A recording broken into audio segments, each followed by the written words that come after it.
Hello, hello, good morning, good afternoon, good evening, wherever you are. It's good to be here. How was your weekend? I hope you all had a nice weekend. I did. It was relaxing, it was nice. It was good to be outside, enjoy the time, the weather, everything was great. I hope you had a good weekend too.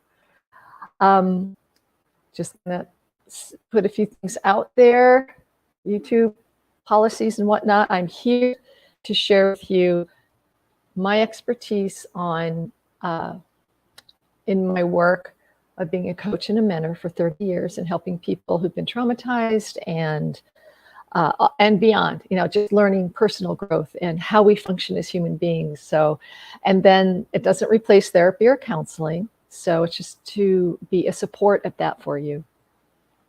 I also want to say that on on Friday, when we were talking about coping mechanisms and how we cope, and I was sharing an example of coping and being, how people might cope with being in a situation where they feel, confronted and some of the coping mechanisms that pop up.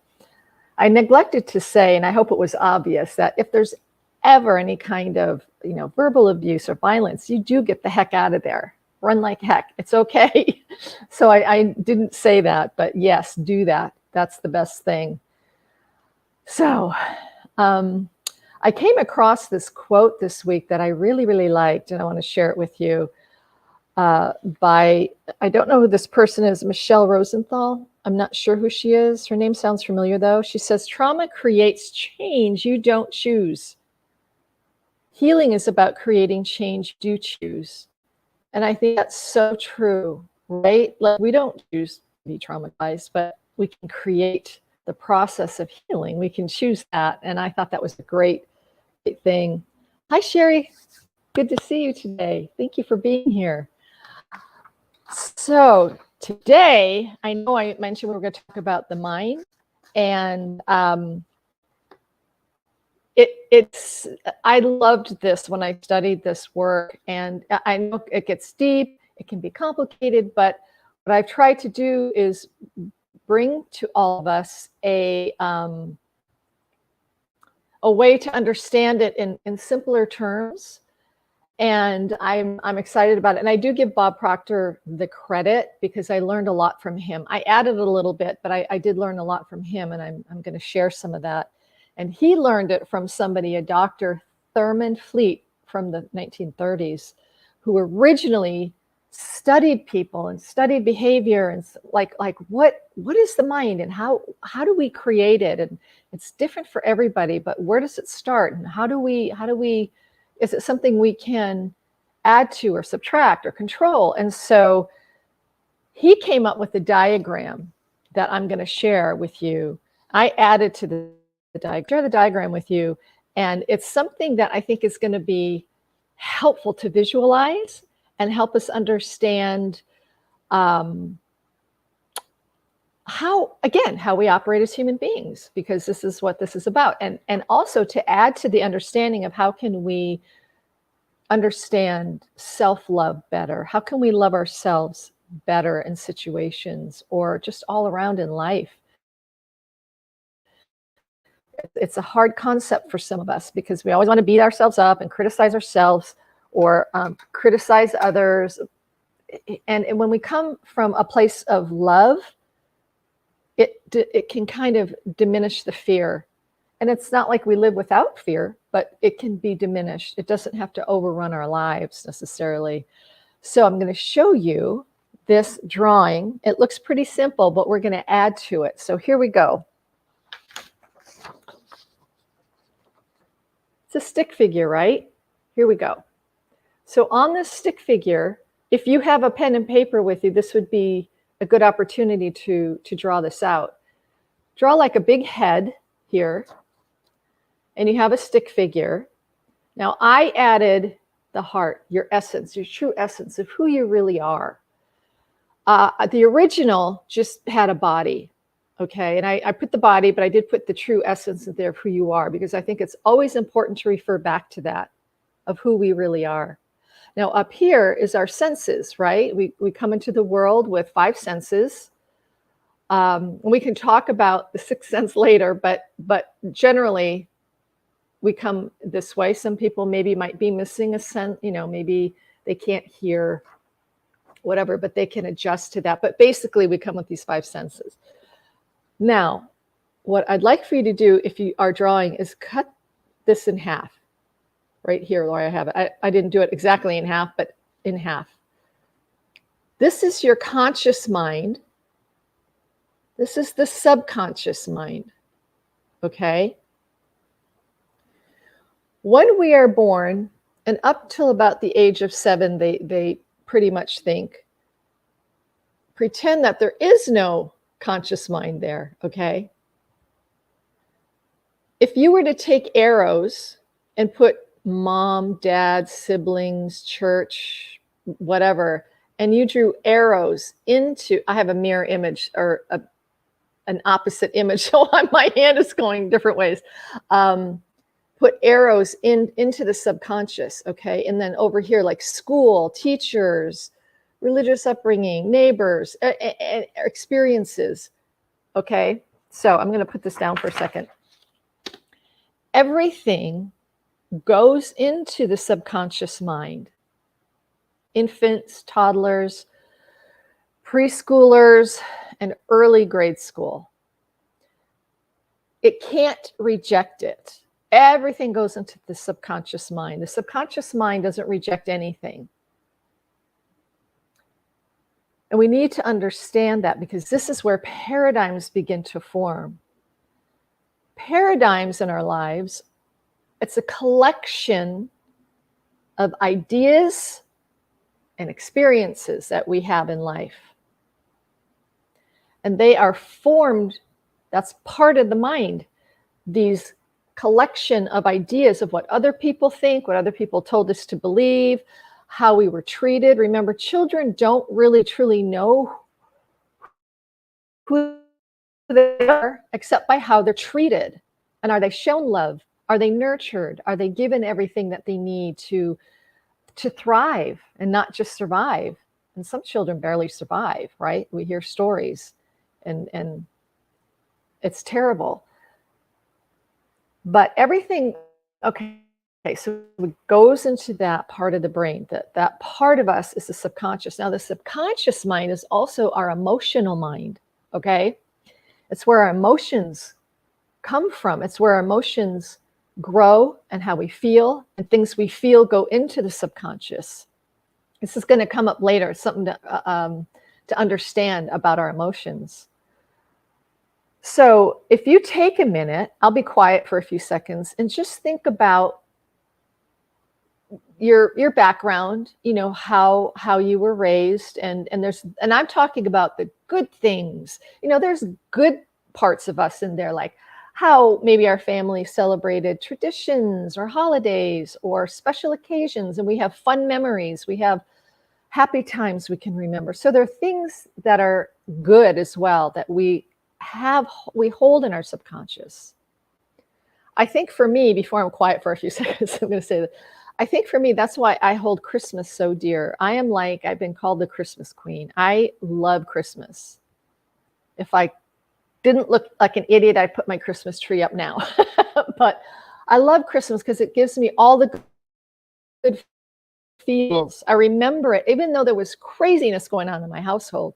Christmas time was like, it was a reprieve of that. And my mom decorated the house, and it was beautiful, and the sense of it, and the cooking, and there was just so many good memories for me at holiday time.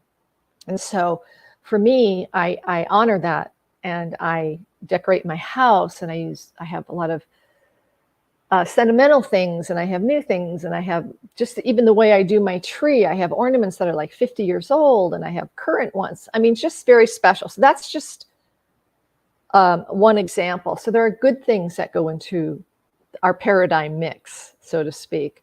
And you probably have other things. But if you just take a few seconds and just think about some of the things. Now, I don't mean to bring up anything triggering or horrific for anybody. No, I just don't. but I think it's just a little bit important to kind of put an arrow into that subconscious. Like, how many arrows? I remember when I did this for myself, I had arrows, the paper went black as there were so many arrows I could think of. But just for a second, I'll just be quiet. And if you want to do that, or if you don't have paper and pencil, then just think about some memories you might have or things you do out of habit or tradition.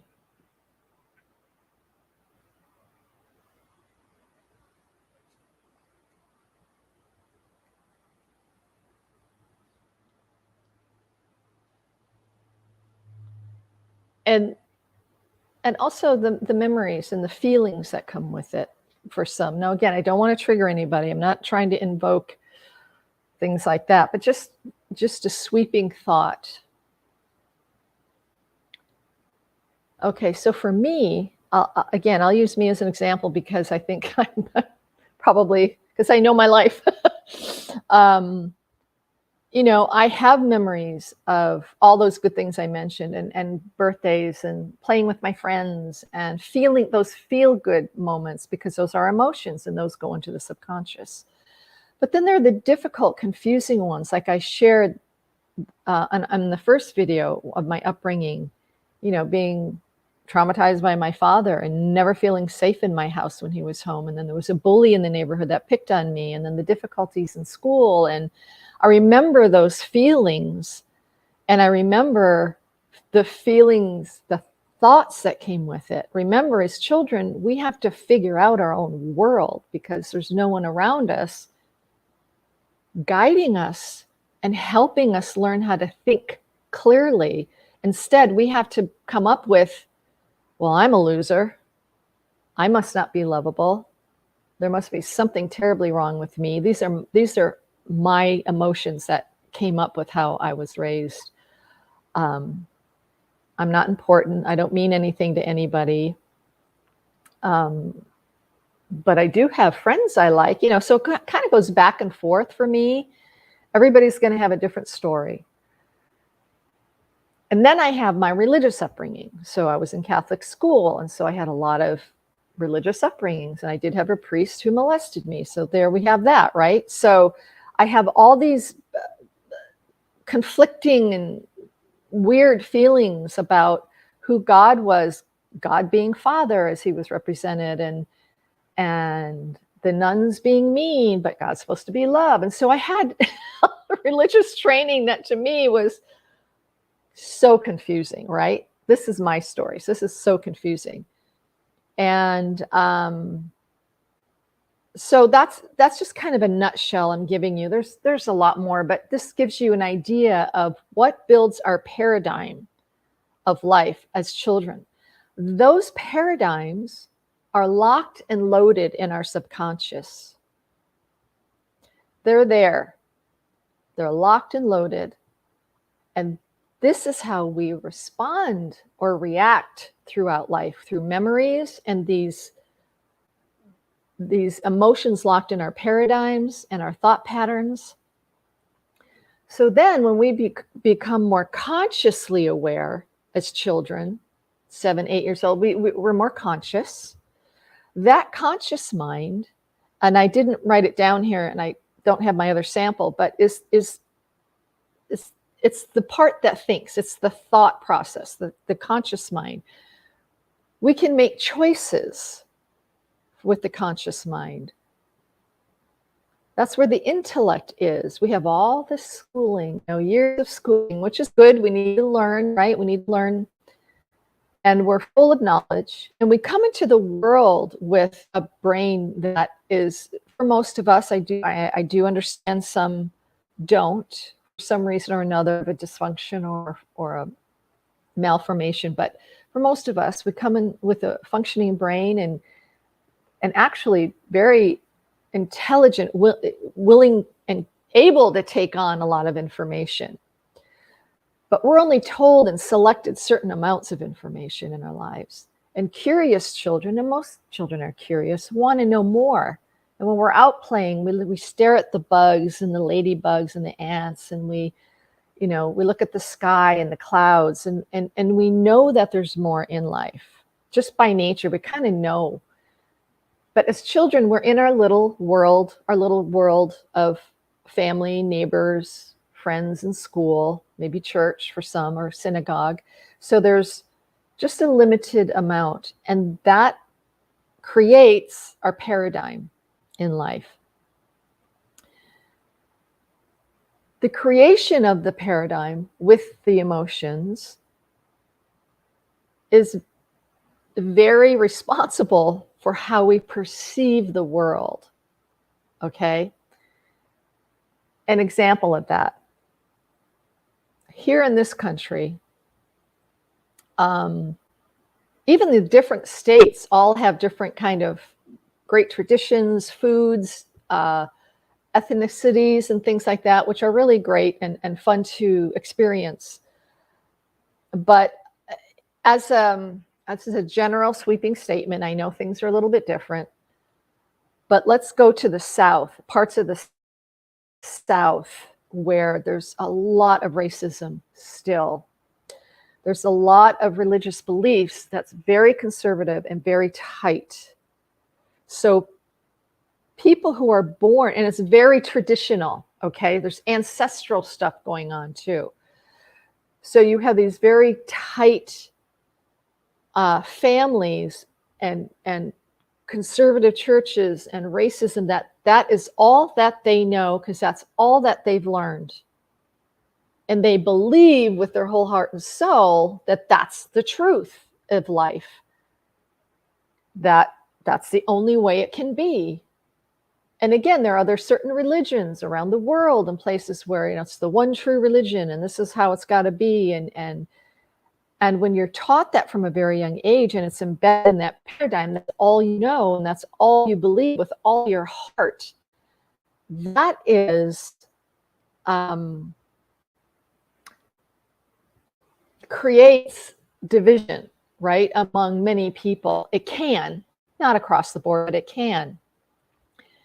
Now, there are some people, again, this is all example and I'm generalizing, let's say from the South, who grew up that way, and they happen to get a scholarship somewhere that's not a religious college. And so they go to school and their mind is blown because it opens up. They experience different people, different cultures, different ways of thinking. They learn world history in the real way of world history, and suddenly their minds open up, right? Well, that goes into the subconscious. There might even be this fight in there within them going, I don't know, that's not how I was raised, I shouldn't believe that. But then there's this settling in because it feels right. Now, if we go back to our true essence, we have, with that true essence, this is me talking now. This is what I believe and think, among all the other stuff I'm sharing, is that our true essence, that spirit part of us, knows the truth, and it's perfect, and it's bright, and it's brilliant, and it's love, and it's beautiful. And sometimes we can associate it with our intuition or our gut feeling too, as well, because it does try to guide us.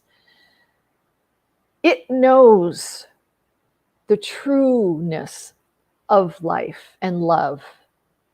And this is what I think and I believe, that when we are teachable and we allow ourselves to open up and we allow ourselves to learn something different, hear something different, it might rub us the wrong way because we've had this certain belief system our whole life that is part of our paradigm.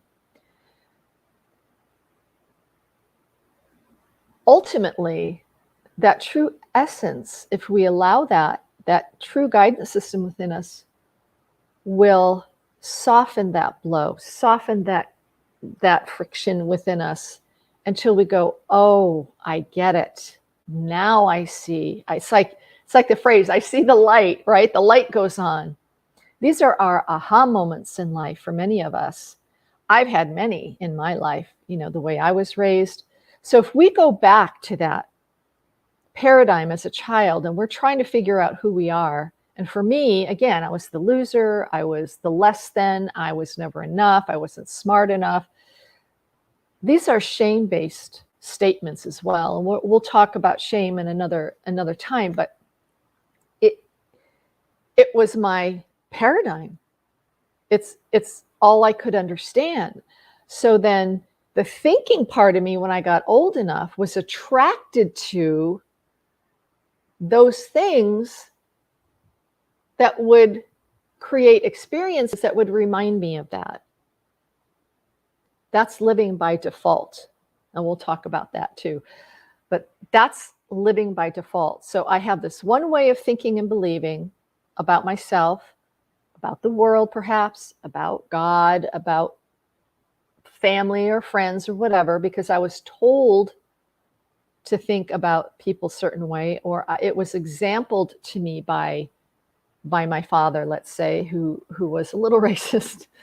And then me, and when we grow and we get out there in the world and we do rub up against life and other people, other ethnicities, other whatever, even in movies, let's say, or music, and we really like that music or we like the movie, but it kind of contradicts what we know, right? But it helps open us up to the broader range of our life and what it could be, and open the possibilities of the potential that's within us. And this, I know for a fact, is what has happened to me over my lifetime. Now, sometimes I equate my life and my awarenesses and my changes as a dimmer switch. It doesn't come on all at once. If it did, it would like totally blind me and shock me. And what would we do? We'd run back, we'd scamper back into what was safe, right? But it's increments, So over my lifetime so far, and even the past couple years, just things that have come into my life, I'm like, oh, this is awesome. This is so cool. But it's that we allow ourselves again to be teachable and not so closed into paradigms and belief systems that are stunted or only half truths or ridiculous even. But it's only because our parents believed that, and our grandparents or our great grandparents or whatever. It goes on, because there's a lot of ancestral stuff too as well, even within our genes. Understanding paradigms, I think, has helped me tremendously. And I'm still working on it because they're very embedded within us. They are, it's hard to break a habit, right? Because some of our thought patterns become behaviors. And how many of us know super bright, intelligent people that just can't make it out there in the world? Because their belief system and their paradigm is still so locked and loaded with, I'm not good enough, I'm not smart enough, I can't do this.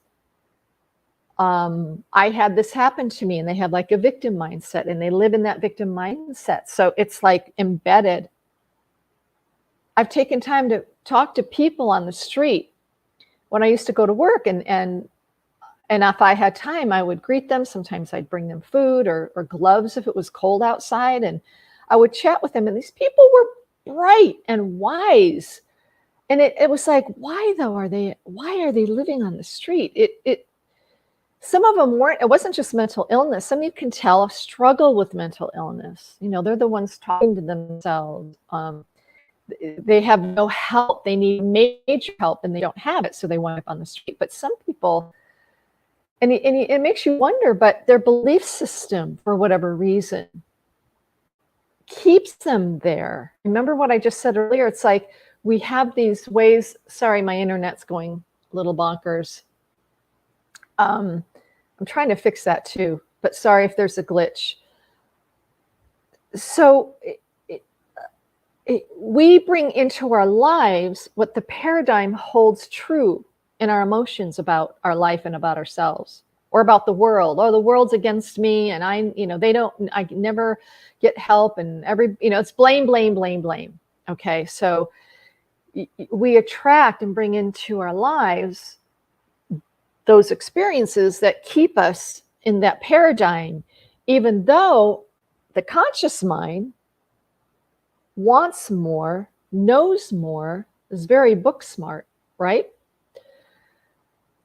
So if we go back to and maybe what I'll do on Friday is we'll get into emotional intelligence. What do you think? You think that's a good place to start to jump off from here? Because I think that is. Because emotional intelligence is extremely important to understand in our life. And this is where these paradigms, which stems from the emotional mind, which is the subconscious mind, has the biggest effect on our lives. Even though we know better, we think better, we learn, we're inspired by, we're motivated by, we know better, but somehow there's parts of us, and again, please understand, no judgment. This is not about judgment. This is just about us learning and understanding our humanness. And thank goodness for Dr. Fleet back in the 30s, and then Bob Proctor picking this up and talking about it. And then I added a little bit to it with our essence, so we can go back to our true essence. I feel like there's a lot to be said for that spiritual part of us, because I do think, I know in my life it's helped me when I couldn't make sense of some things in my life. Sorry, my internet just went glitchy again. When I couldn't make sense, if I could just sit in what I call prayer or meditation and just seek out an answer, an intelligent answer for myself, it never failed that I would come across a book that would, be in a store and that book would be right there and I could read it. Or someone that I would meet who was wise and would hold that answer for me. It's amazing how when we're open and we allow that part of our lives to help us and bring us to those right situations, whether you want to call it guidance or support, or I believe it's there. I really do. And I have so many times in my life when it's just been there, even when I didn't ask for it, but it's been there in my life. It's being open to seeing those signs. It's being open to being teachable. And again, when I say teachable, it doesn't mean we take everything in. I don't choose to bring in the dark side of life, and I don't watch scary, murderous, weird movies. I don't want that in my mind or in my life, because I know how it feels to me and I don't want to feel that way. So that's a choice, right? That's the thinking brain. I can choose that. We can choose what to watch on the news. I like to get headlines. And I say, okay, that's going on. Okay. And then I'll leave it there. If it's something I do need to know more of, I'll pay more attention, or I'll look up some facts so that I'm aware and I'm informed, especially if it's about the weather or something in my community that I need to know about. But a lot of the major headlines and a lot of what you see on social media, oh my gosh, it's clickbait. It's nothing but clickbait. And this is something that I wish more people understood, especially the younger generation who just scroll, and then put things out there. And how many likes do I have? Of people like me, and coming up with weird things. And I see that, I consciously see this. I consciously will go through different social media, and I'm not on a lot of social media. I mean, I'm on Facebook and YouTube now. I do have an Instagram account that I've had for like 12 years. I think there's maybe 15 things on there, and I'm not on it that much. But if you scroll through things or scroll through TikTok, it's like nothing but clickbait. They say and do weird things, or if they have a weird picture and they just want you to get in there and click on it. And then what you're reading it's like, what? It's old news, or it's something that doesn't mean anything.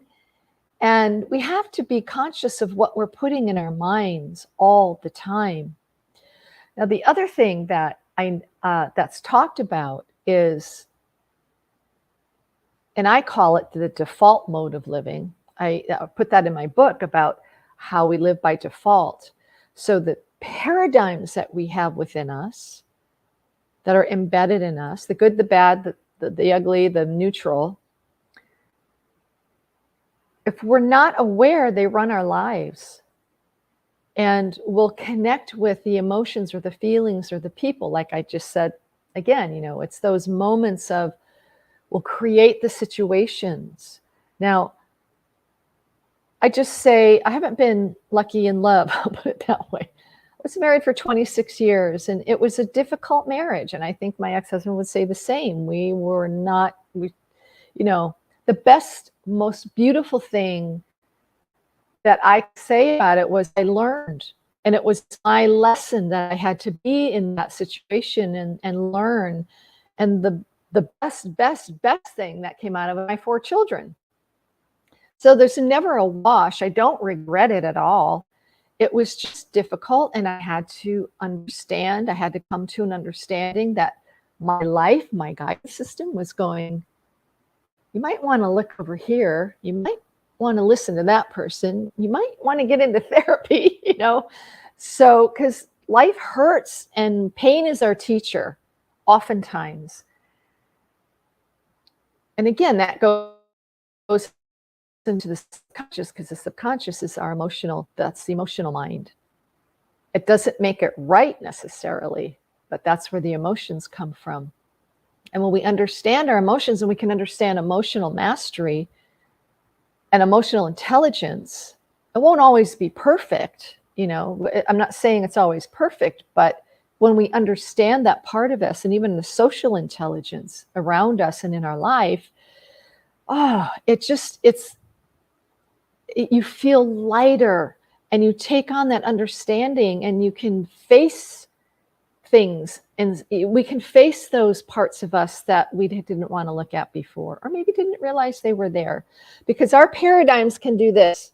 Our paradigms put blinders up like this because it's safe for us, right?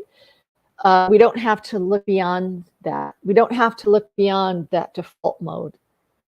And that goes back, here's one of the connections, to the part of the brain, the primitive part of the brain that wants to keep us safe, keep us in a comfort zone, and keep us safe. That's all connected. A mature adult, a well-adjusted adult, uses this part of the brain, the prefrontal and frontal cortex, where all the fun thinking, analytical, rationalizing, daydreaming, imaginative, creative part works and functions. If we're stuck in our emotional paradigms, the ones that are not great for us, this part of the brain isn't fully being utilized with the potential that it has. And again, it just means stepping out of our comfort zone emotionally and facing some things, or looking at some things that we might need to, in a safe way. Isn't safety important? I mean, that's one of our basic needs, is to be safe emotionally and physically. So when you can find that safe place, a very trusted person, or you connect well with a counselor or therapist, or maybe even, just a coach, or a good friend, or a minister, or a rabbi, or somebody that you feel safe with, that you can say, look, I'm realizing this about myself, and I feel sensitive about it, but I want to work on this. What is the best way for me to grow in this area, or to understand this hurt part of me? We need to do that, because it's so important. And I know in my life that was so important for me, because of who I was, and I was still operating in my codependency. I happened to have trusted people that weren't trustworthy, and that made it so much worse for me. When we share our vulnerabilities, only share it with people you trust and who love you and have the best for you. Now, therapists don't necessarily love, they don't know you to love you, but they love what they do, and they love helping people. So that's something to consider, is talking with somebody. And maybe here's something too. Years ago, when I did, I had a coaching business. I hate to say business, but it's called Change Your Aim, Change Your Life. And I had YouTube on that platform. I used to have an email and a website no longer existing, but I had a lot of people see those videos, and some people would write me because I had one particular video and I said, look, I know what it's like to hold inside the pain, the hurt, the confusion. And I offered them, I said, if you need a safe space, go ahead and write me. And I gave them the email. And again, it's not there anymore, but I gave them that email. I was shocked, like the next day, whoever saw the video, and then my videos weren't even seen by that many people that I'm aware of.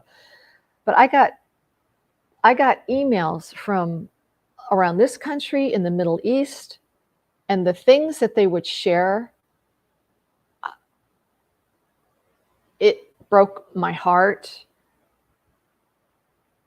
But almost always at the end of what they shared was, I've never told anybody this before, and thank you for giving me the opportunity.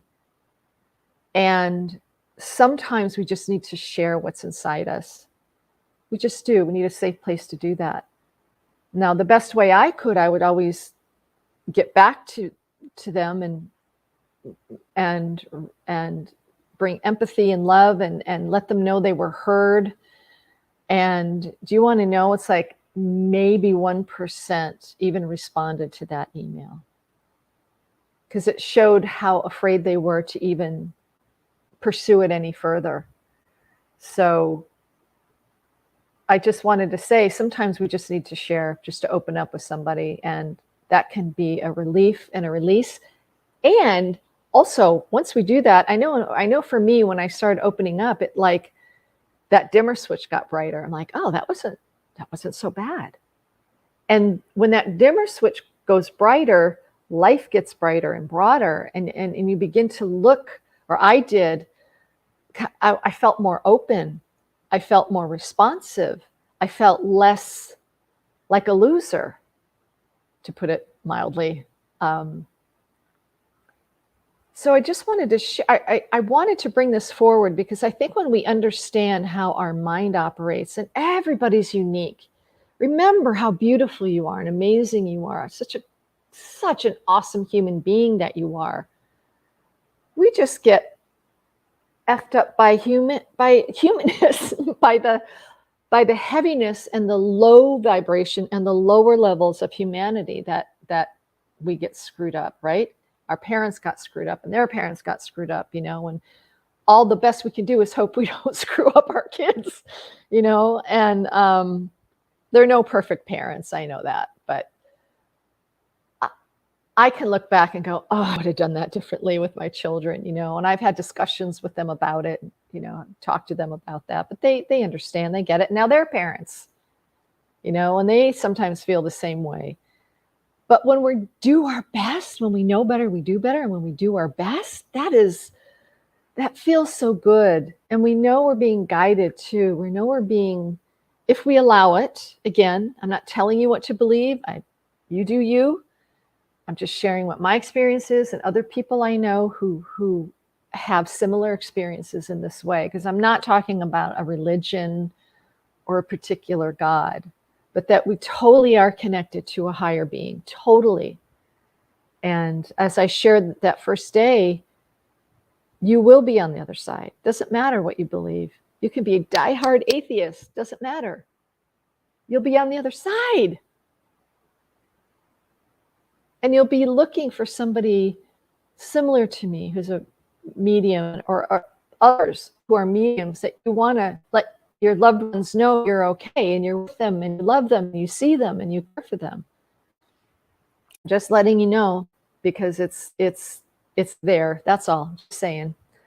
And that's a part of my life too that really opened up when I could finally release these old paradigms within me and release those, and then replace them with the good stuff, replace them with the good feelings, the good emotions, replace them with good experiences, and making an effort to create good memories and good experiences, and learning and allowing myself to be challenged and doing things that I would scare me to death.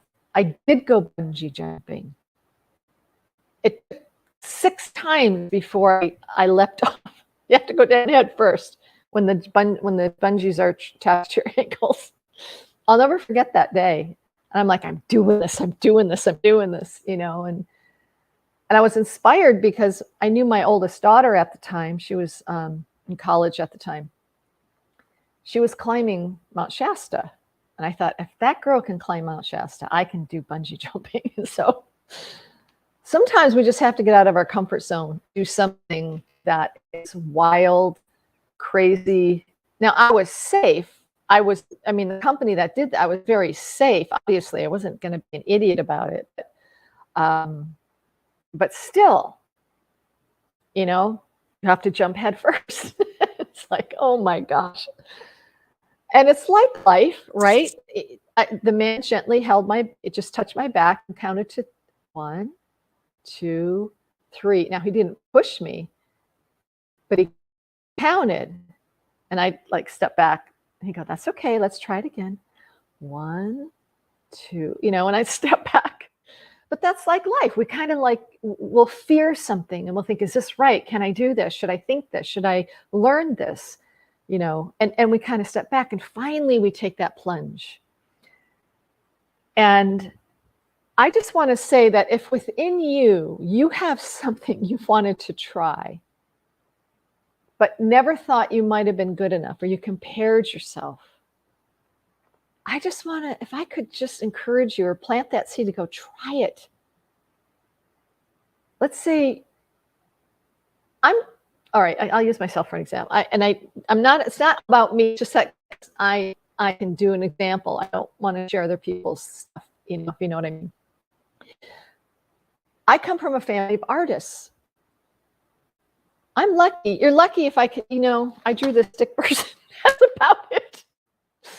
You know, it's like, oh my gosh. And it took me and I love to paint. And I took some classes. I grew up going to art museums and natural history museums. I got a lot of culture in my life from my mother, and my sisters were artists and ceramics and stained glass I mean, oh my gosh, I'm telling you, it's like, it was incredible how the way I grew up within my family. And I always felt less than. I always felt I can never, can't do it. I'm not even going to try. And I remember my mom said, just do you, just try, just, you know, just do it. So at one point in my life, I moved out of state from Ohio to California, and I was away from my sisters and my family. I thought, all right, I'm going to try it. And I took some classes in painting, and I'm like, oh, I'm not so bad. I think I got this, you know, and little by little I did better. Now I still paint like a kindergartner, but I love it. I enjoy it when I do it. And I just get lost in it.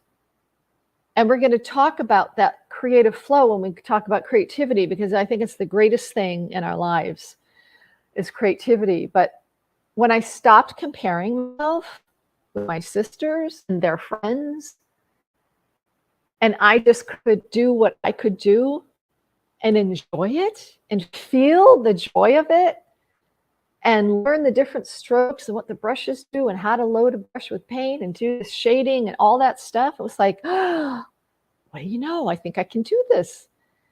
And like I said, if you have something in you that you wanted to try, never did, give it a try. Just enjoy yourself.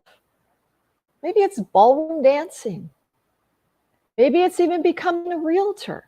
Maybe it's studying alternative medicine. Maybe it's art. Maybe it's acting.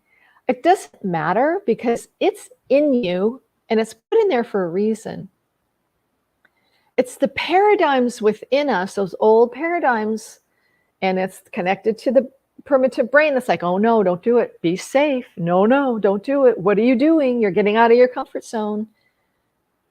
And that's what was happening every time I stepped back from jumping, bungee jumping. It's like, this part was overtaking everything. And I had to stop myself and get this part thinking, going, no, you're doing this. This is an experience. This is going to be awesome. You can do this and you're safe. And when I did it, I'm like, I want to do it again. It was exhilarating and exciting. And I was like, why was I so afraid? But if I could just say, try something new, even if it's something you're just thinking about now, like, I wonder what it's like to square dance, or I wonder whatever.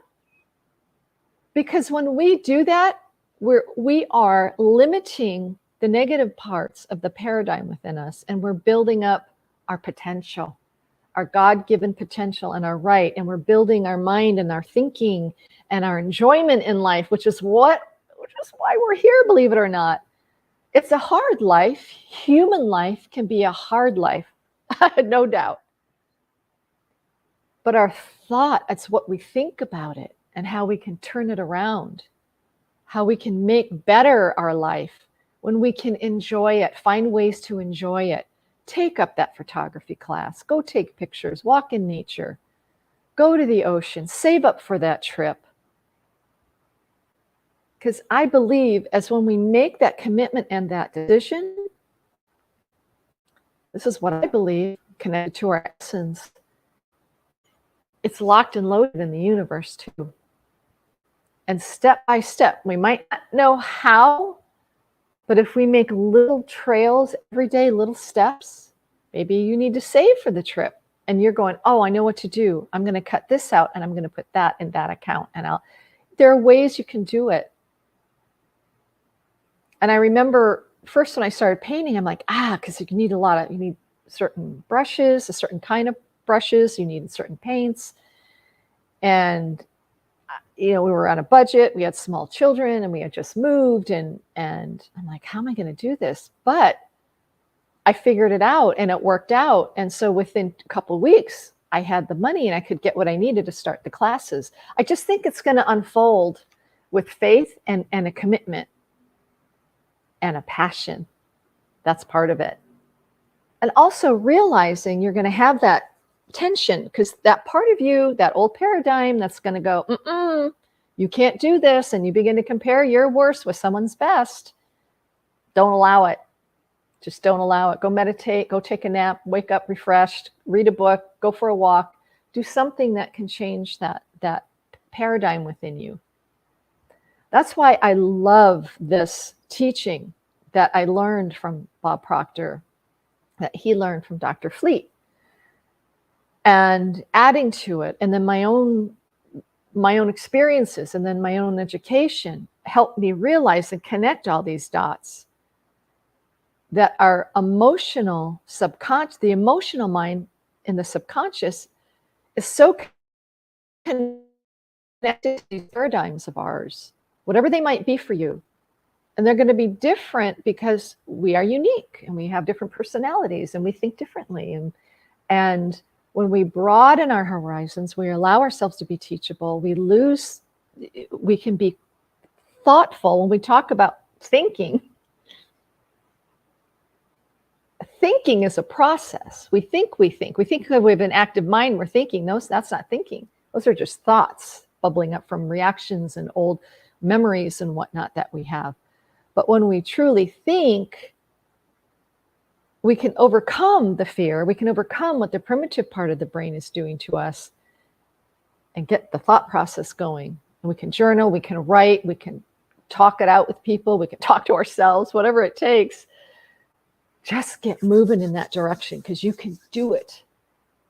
Now, I know for me, I'm going to get personal again, because when I started studying mediumship and psychic abilities, which I've always had, but didn't know what to do with it.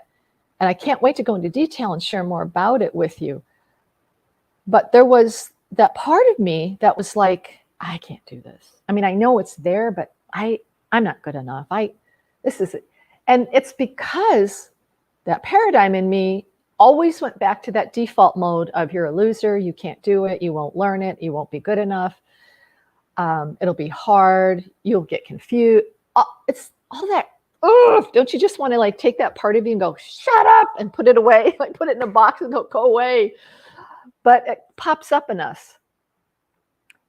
But since learning this for over 2 years, and since being a part of a marvelous community of people, and I've been a part of marvelous communities in art as well, but when we're able to connect with the right people, again, that dimmer switch gets lighter and brighter, and we learn more and we feel supported, and we expand in our humanness, and we expand in our spirit as well.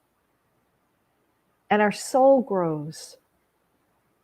And it's beautiful when we take those times when we can cross over that line of fear and those old paradigms and move forward. I'm not saying it's easy, but hopefully what I've shared so far is we can think it through and go, oh, I know what that is. I know that part of the brain that's telling me this and this and making me feel, because it's connected to the feelings in the paradigm that are automatic and go by default. If we can think through that and go, I know how to override that. That is half the battle right there. And then the other half is understanding it might take a few starts, right? That's okay.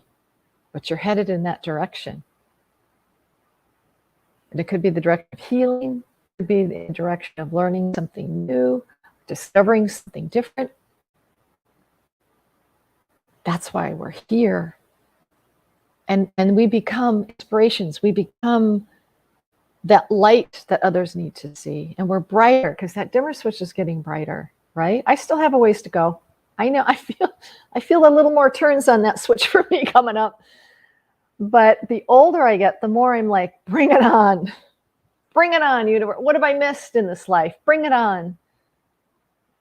Because I've been like this in my default living, in my mode of loving and living, or I've been on it. And it's a choice that we make. That conscious mind, this part of the mind, the conscious mind, where we can make a choice. And when we can make a choice by fully thinking about it and not reactions or paradigm thinking and feeling, that's when we move forward and life grows and we change and we learn. And it's just, it makes what maybe was difficult for you better. Better and better and better. Now, I'm speaking from my experience, but I hope what I've shared so far has been helpful. And if anybody has any direction, or I mean, comments or suggestions, let me know. That would be awesome. And I think what I'll do on Friday is go that step further and talk about our emotions, our emotional intelligence, and how to get connected with that. Because that's like the next connection. That's the next spot to go to, I think. So I hope, did I make sense for anybody here? I hope I did. I hope it was good. And to understand about our paradigms and our thought patterns and how our subconscious mind holds all that stuff, the good, the bad, the ugly, the neutral,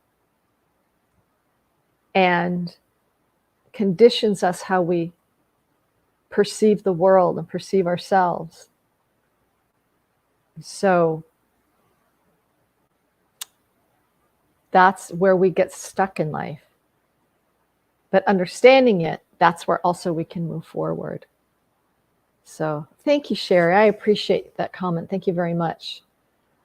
So I want to thank you for your time in this. And I know, again, not very many people here. That's okay. There is the recording. I hope people will come back to it. And feel free to share this. If you go back, share the link. And if you find it could be helpful to other people, that would be awesome. And thank you so much for being here. And I hope you have a great rest of your day and week. And I'll see you Friday. Okay? Bye for now. Blessings to you. Remember, you're an amazing human being. You're a miracle on the planet. and you matter. Bye-bye.